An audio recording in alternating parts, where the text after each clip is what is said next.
नमस्कार दोस्तों, इस रिपोर्ट में आप लोगों को मैं बताने जा रहा हूं कि पवन सिंह का कल जो कि सुबह 6:30 बजे एक नया गाना खिलाड़ी नैकी का फुल वीडियो जो कि रिलीज किया जा रहा है आप लोगों के बीच। जी हाँ दोस्तों, पवन सिंह और शिल्पी राज की आवाज़ से सजा हुआ खिलाड़ी नैकी गाना का जो कि टीजर रिलीज हो चुका है ग्लोबल म्यूजिक जंक्शन पर। यदि नहीं देखे हैं तो जाकर देख सकते हैं।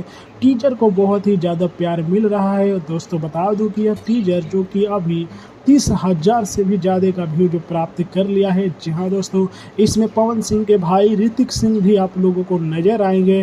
टीजर जो कि एक अलग हटके है। जी हाँ दोस्तों, और बता दें तो मतलब एक हॉट टीजर बोल सकते हैं। जी हाँ दोस्तों, क्योंकि पवन सिंह के इसमें हॉट सीन देखने को मिल रहे हैं, एक्ट्रेस के भी देखने को मिल रहे हैं। और इस गाने को प्रियांशु सिंह लिखे हुए हैं। जी हाँ दोस्तों, प्रियांशु सिंह का म्यूजिक है और रोशन सिंह विश्वास का जो कि लिखा हुआ गाना है।